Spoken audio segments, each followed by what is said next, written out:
ನಮಸ್ಕಾರ ಸ್ನೇಹಿತರೆ, ನೀವು ಹನ್ನೆರಡನೇ ತರಗತಿ ಪಾಸಾಗಿದ್ದೀರಾ ಅಥವಾ ದ್ವಿತೀಯ ಪಿ ಯು ಸಿ ಪಾಸಾಗಿದ್ದೀರಾ? ಹಾಗಾದರೆ ನಿಮಗಾಗಿ SSB ಎಸ್ ಕಾನ್ಸ್ಟೇಬಲ್ ಹುದ್ದೆಗಳು ನಿಮಗಾಗಿ ಕಾಯುತ್ತಿವೆ. ನೋಡಿ, SSB ಅಂತಂದರೆ ಸಶಸ್ತ್ರ ಸೇನಾ ಬಲದಲ್ಲಿ ಉದ್ಯೋಗ ಅವಕಾಶಗಳು ನಿಮಗಾಗಿ ಕೇಳುತ್ತಿವೆ. ದಯವಿಟ್ಟು ವಿಡಿಯೋವನ್ನು ಸಂಪೂರ್ಣವಾಗಿ ನೋಡಿ.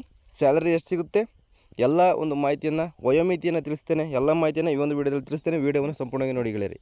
ಹಾಗೆ ನಮ್ಮ ಚಾನಲ್ನ ದಯವಿಟ್ಟು ಸಬ್ಸ್ಕ್ರೈಬ್ ಆಗಿಲ್ಲ ಅಂದರೆ ಕೆಳಗಡೆ ಚಾನಲ್ ಎಂಬ ಸಬ್ಸ್ಕ್ರೈಬ್ ಬರ್ತದೆ, ಸಬ್ಸ್ಕ್ರೈಬ್ ಮಾಡ್ಕೊಳ್ಳಿ. ಹಾಗೆ ಬರ್ತಕ್ಕಂಥ ಬೆಲ್ ಐಕನ್ ಕೂಡ ಕ್ಲಿಕ್ ಮಾಡ್ಕೊಳ್ಳಿ ಗೆಳೆಯರಿ, ಸರಿನಾ? ವಿಡಿಯೋವನ್ನು ಮುಂದುವರಿಸ್ತಾರೆ. ವಿಡಿಯೋವನ್ನು ಸಂಪೂರ್ಣವಾಗಿ ವೀಕ್ಷಣೆ ಮಾಡಿ, ವಿಡಿಯೋವನ್ನು ಸ್ಕಿಪ್ ಮಾಡಬೇಡಿ. SSB constable recruitment head constable recruitment 2026 ಆಗಿರುತ್ತೆ. 233 ಹುದ್ದೆಗಳು ಇಲ್ಲಿ ಖಾಲಿ ಇವೆ. ಆನ್ಲೈನಲ್ಲಿ ಅರ್ಜಿಗಳನ್ನು ಸಲ್ಲಿಸಬೇಕಾಗುತ್ತೆ. 12th ಪಾಸ್ ಆದಂಥ ಅಭ್ಯರ್ಥಿಗಳು. ನೋಡಿ, ಸ್ಟಾರ್ಟಿಂಗ್ ಡೇಟ್ ಬಂದುಬಿಟ್ಟು 21 ಮಾರ್ಚ್ 2026ರಿಂದ 20 ಏಪ್ರಿಲ್ 2026ವರೆಗೂ ಒಂದು ಲಾಸ್ಟ್ ಡೇಟ್ ಇರುತ್ತೆ ಗೆಳೆಯರಿ, ಸರಿನಾ? 21 ಮಾರ್ಚ್ 2026ರಿಂದ 20 ಏಪ್ರಿಲ್ 2026ವರೆಗೂ ಲಾಸ್ಟ್ ಡೇಟ್ ಇರುತ್ತೆ. ದಯವಿಟ್ಟು ಆಸಕ್ತಿಯುಳ್ಳ ಅಭ್ಯರ್ಥಿಗಳು ದಯವಿಟ್ಟು ಆನ್ಲೈನಲ್ಲಿ ಅರ್ಜಿಗಳನ್ನು ಸಲ್ಲಿಸಿಕೊಳ್ಳಬೇಕಾಗುತ್ತೆ. ನೋಡಿ, ಸಶಸ್ತ್ರ ಸೀಮಾಬಲ್ SSB ಎಸ್ ಕಾನ್ಸ್ಟೇಬಲ್ ರಿಕ್ರೂಟ್ಮೆಂಟ್ 2026, ಸರಿನಾ? ಇಂಪಾರ್ಟೆಂಟ್ ಡೇಟ್ಸ್ಗಳನ್ನ ನೋಡೋದಾದರೆ, ನೋಟಿಫಿಕೇಷನ್ ಆದ ದಿನಾಂಕ ನೋಡಿ, ಮಾರ್ಚ್ 2026ರಂದು ನೋಟಿಫಿಕೇಷನ್ ಆದ ದಿನಾಂಕ ಆಗಿರುತ್ತೆ. ಅಪ್ಲಿಕೇಶನ್ ಸ್ಟಾರ್ಟಿಂಗ್ ಡೇಟ್ ಬಂದುಬಿಟ್ಟು ಆಗಲೇ ಮಾಹಿತಿಯನ್ನು ನೀಡಿದ್ದೇನೆ, 21 ಮಾರ್ಚ್ 2026. ಲಾಸ್ಟ್ ಡೇಟ್ 20 ಏಪ್ರಿಲ್ 2026 ಆಗಿರುತ್ತೆ. ಪೇಮೆಂಟ್ ಮಾಡಲಿಕ್ಕೂ ಕೂಡ ಏಪ್ರಿಲ್ 20ನೇ ತಾರೀಕು ಲಾಸ್ಟ್ ಡೇಟ್ ಆಗಿರುತ್ತೆ ಗೆಳೆಯರೆ, ಸರಿನಾ? ನೋಡಿ, ಅಪ್ಲಿಕೇಶನ್ ಫೀಸ್ಗಳ ಮಾಹಿತಿ ನೋಡೋದಾದರೆ, ಜನರಲ್ OBC EWSಗೆ 100 ರೂಪಾಯಿ ಇರುತ್ತೆ. SC ST ESMಗೆ ಯಾವುದೇ ರೀತಿ ಇರೋದಿಲ್ಲ. ಆಲ್ ಫೀಮೇಲ್ಸ್ಗೂ ಕೂಡ ಯಾವುದೇ ರೀತಿಯಲ್ಲಿ ಅಪ್ಲಿಕೇಶನ್ ಫೀಸ್ನ ಕೊಟ್ಟಿಲ್ಲ ಗೆಳೆಯರೆ. ಏಜ್ ಲಿಮಿಟ್ ನೋಡೋದಾದರೆ, ಆ್ಯಸ್ ಆನ್ 20 ಏಪ್ರಿಲ್ 2026, 20 ಏಪ್ರಿಲ್ 2026ಕ್ಕೆ ನಿಮಗೆ ಹೆಡ್ ಕಾನ್ಸ್ಟೇಬಲ್ ಎಲೆಕ್ಟ್ರಿಷಿಯನ್ಗೆ 18ರಿಂದ 25 ವರ್ಷ ಆಗಿರಬೇಕಾಗುತ್ತೆ. ಹೆಡ್ ಕಾನ್ಸ್ಟೇಬಲ್ ಅದರ್ಸಿಗೆ 18ರಿಂದ 27 ವರ್ಷ ಆಗಿರಬೇಕಾಗುತ್ತೆ ಗೆಳೆಯರೆ, ಸರಿನಾ? ಇನ್ನು ಟೋಟಲ್ ಪೋಸ್ಟ್ಗಳನ್ನು ನೋಡೋದಾದರೆ 233 ಹುದ್ದೆಗಳು ಇಲ್ಲಿ ಖಾಲಿ ಇವೆ, ಸರಿನಾ? 233 ಹುದ್ದೆಗಳು ಇಲ್ಲಿ ಖಾಲಿ ಇವೆ ಅಂತ ಮಾಹಿತಿನ ನೀಡಿದ್ದಾರೆ ಗೆಳೆಯರೆ.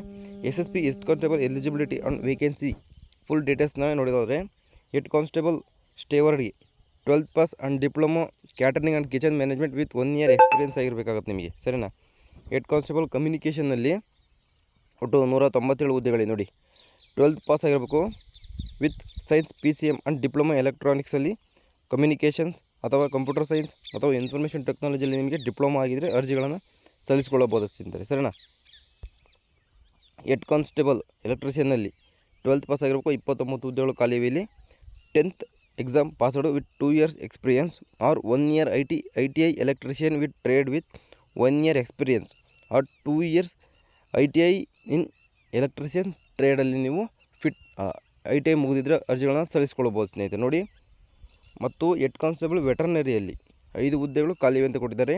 12th ಪಾಸ್ ಆಗಿರಬೇಕು ಸೈನ್ಸಲ್ಲಿ with 2 years diploma veterinary on life stock ಡೆವಲಪ್ಮೆಂಟ್ನಲ್ಲಿ ಮತ್ತು ವೆಟರ್ನರಿ ಸ್ಟಾಕ್ ಅಸಿಸ್ಟೆಂಟ್ ಕೋರ್ಸ್ ಆಗಿರಬೇಕು. ಅನಿಮಲ್ ಹಸ್ಬೆಂಡರಿ ಕೋರ್ಸ್ ಆಗಿದ್ದರೆ ನೀವು ಅರ್ಜಿಗಳನ್ನು ಇಲ್ಲಿ ಸಲ್ಲಿಸಿಕೊಳ್ಳಬಹುದಾಗಿದೆ. ಎಲ್ಲಿ? ಹೆಡ್ ಕಾನ್ಸ್ಟೇಬಲ್ ವೆಟರ್ನರಿಯಲ್ಲಿ. ಒಟ್ಟು 233 ಹುದ್ದೆಗಳು ಇಲ್ಲಿ ಖಾಲಿವೆ ಅಂತ ಮಾಹಿತಿಯನ್ನು ನೀಡಿದ್ದಾರೆ ಸ್ನೇಹಿತರೆ, ಸರಿನಾ? ನೋಡಿ, ಇನ್ನು ಮಂತ್ಲಿ ಸ್ಯಾಲ್ರಿ ನೋಡೋದಾದರೆ, ಪೇ ಸ್ಕೇಲ್ ನೋಡಿ, ಮಂತ್ಲಿ 25,500ರಿಂದ ಟು 81,100 ರೂಪಾಯಿಗಳು ಇಲ್ಲಿ ಪರ್ ಮಂತ್ ಇರುತ್ತೆ ಗೆಳೆಯರೆ, ಸರಿನಾ? ಲೆವೆಲ್ 4ರ ಮುಖಾಂತರ ನಿಮಗೆ ಹುದ್ದೆಗಳಿಗೆ ಸ್ಯಾಲ್ರಿಯಲ್ಲಿ ನಿಗದಿಪಡಿಸಿದ್ದಾರೆ. ಅಲೋಯನ್ಸ್ ನೋಡಿ, HRA TA DA and other ಅಲೋಯನ್ಸ್ನ ಇಲ್ಲಿ ಕೊಡ್ತೀವಿ ಅಂತ ಇಲ್ಲಿ ಮಾಹಿತಿಯನ್ನು ನೀಡಿದ್ದಾರೆ ಗೆಳೆಯರೆ. ನೋಡಿ, ಇನ್ನು ಸೆಲೆಕ್ಷನ್ ಪ್ರೊಸೆಸ್ನ ನೋಡೋದಾದರೆ, PET ಆ್ಯಂಡ್ PSC ಟೆಸ್ಟ್ ಇರುತ್ತೆ. ರಿಟರ್ನ್ ಎಕ್ಸಾಮಿನೇಷನ್ ಕೂಡ ನಿಮಗೆ ಇರುತ್ತೆ. Skill test only for HC ಎಲೆಕ್ಟ್ರಿಷಿಯನ್ಗೆ ಕೂಡ ಇಲ್ಲಿ ಫಿಸಿಕಲ್ ಸ್ಕಿಲ್ ಟೆಸ್ಟ್ ಇರುತ್ತೆ ಗೆಳೆಯರೆ, ಎಲೆಕ್ಟ್ರಿಷಿಯನ್ಗೆ ಮಾತ್ರ. ಮೆಡಿಕಲ್ ಎಕ್ಸಾಮಿನೇಷನ್ ಇರುತ್ತೆ, ಡಾಕ್ಯುಮೆಂಟ್ ವೆರಿಫಿಕೇಷನ್ ಇರುತ್ತೆ ಮತ್ತು ಲಾಸ್ಟಲ್ಲಿ ಮೆರಿಟ್ ಲಿಸ್ಟ್ನ ಇಲ್ಲಿ ಬಿಡುಗಡೆ ಮಾಡ್ತೀವಿ ಅಂತ ಮಾಹಿತಿಯನ್ನು ನೀಡಿದ್ದಾರೆ ಸ್ನೇಹಿತರೆ. ನೋಡಿ, ಆನ್ಲೈನ್ನಲ್ಲಿ ನೀವು ಅರ್ಜಿಗಳನ್ನು ಸಲ್ಲಿಸ್ಕೊಳ್ಬೇಕಾಗತ್ತೆ, ಸರಿನಾ? ನಮ್ಮ ಒಂದು ಡಿಸ್ಕ್ರಿಪ್ಷನಲ್ಲಿ ಎಲ್ಲ ಮಾಹಿತಿಯನ್ನು ನೀಡುವಂಥ ನೋಟಿಫಿಕೇಷನ್ನ ಡಿಸ್ಕ್ರಿಪ್ಷನಲ್ಲಿ ನೀಡುತ್ತೇನೆ. ವಿಡಿಯೋವನ್ನು ಸಂಪೂರ್ಣವಾಗಿ ವೀಕ್ಷಣೆ ಮಾಡಿದ ನಂತರ ಹೋಗಿ ಚೆಕ್ ಮಾಡಿಕೊಂಡು ನಂತರ ನೀವು ಅರ್ಜಿಗಳನ್ನು ಸಲ್ಲಿಸ್ಕೊಳ್ಬೇಕಾಗುತ್ತೆ. ಈಗಾಗಲೇ ಅರ್ಜಿಗಳನ್ನು ಸಲ್ಲಿಸಲಿಕ್ಕೆ ಡೇಟ್ ಕೂಡ ಸ್ಟಾರ್ಟ್ ಆಗಿದೆ. ಯಾರು ಅರ್ಜಿ ಸಲ್ಲಿಸಲಿಕ್ಕೆ ಇರುವಂಥ ಅಭ್ಯರ್ಥಿಗಳು, SSBಯಲ್ಲಿ ಕೆಲಸ ಮಾಡಬೇಕು ಅಂತಿರುವಂಥ ಅಭ್ಯರ್ಥಿಗಳು ದಯವಿಟ್ಟು ಅರ್ಜಿಗಳನ್ನು ಸಲ್ಲಿಸಿ. ನಿಮಗೊಂದು ಸುವರ್ಣ ಅವಕಾಶ ಅಂತಲೇ ಇಲ್ಲಿ ಹೇಳ್ಬೋದು. 12th ಮತ್ತು ಡಿಪ್ಲೊಮೊ ಅಥವಾ ITIಯಲ್ಲಿ ಎಲೆಕ್ಟ್ರಿಷಿಯನ್ ಆದಂಥ ಅಭ್ಯರ್ಥಿಗಳು ಇಲ್ಲಿ ಅರ್ಜಿಗಳನ್ನು ಸಲ್ಲಿಸಿಕೊಳ್ಳಬಹುದು ಅಂತಿಲ್ಲಿ ಮಾಹಿತಿಯನ್ನು ನೀಡಿದ್ದಾರೆ. ಇಷ್ಟು SSP ಕಾನ್ಸ್ಟೇಬಲ್, ಹೆಡ್ ಕಾನ್ಸ್ಟೇಬಲ್ ಹುದ್ದೆಗಳ ಬಗ್ಗೆ ಸಂಪೂರ್ಣ ಮಾಹಿತಿಯಾಗಿರುತ್ತೆ. ವಿಡಿಯೋವನ್ನು ಸಂಪೂರ್ಣವಾಗಿ ನೋಡಿದ್ದಕ್ಕೆ ನಿಮಗೆಲ್ಲ ಧನ್ಯವಾದಗಳು ಅಂತ ಹೇಳ್ತಾ ವಿಡಿಯೋ ಮುಗಿಸ್ತಾ ಇದ್ದೇನೆ. ವಿಡಿಯೋ ಮುಗಿಸೋಕ್ಕಿಂತ ಮುಂಚೆ ನಮ್ಮ ಚಾನಲ್ ದಯವಿಟ್ಟು ಸಬ್ಸ್ಕ್ರೈಬ್ ಆಗಿಲ್ಲ ಸಬ್ಸ್ಕ್ರೈಬ್ ಮಾಡ್ಕೊಳ್ಳಿ. ಹಾಗೆ ಬರ್ತಕ್ಕಂಥ ಬೆಲ್ಲಕ್ಕೆ ಕ್ಲಿಕ್ ಮಾಡಿ ನಾವು ಆಗ್ತಕ್ಕಂಥ ಎಲ್ಲ ಜಾಬ್ ಇನ್ಫಾರ್ಮೇಷನ್ಗಳು ನಿಮಗೆ ನೋಟಿಫಿಕೇಶನ್ ಮುಖಾಂತರ ನಿಮ್ಮ ಮೊಬೈಲ್ಗೆ ತಲುಪತ್ತೆ ಗೆಳೆಯರೆ. ಸಿಗ್ತೀನಿ ಮುಂದಿನ ವಿಡಿಯೋದಲ್ಲಿ. ಅಲ್ಲಿವರೆಗೂ ನಮ್ಮ ಚಾನಲ್ ನೋಡ್ತಾ ಇರಿ. ಅಲ್ಲಿವರೆಗೂ ಬಾಯ್.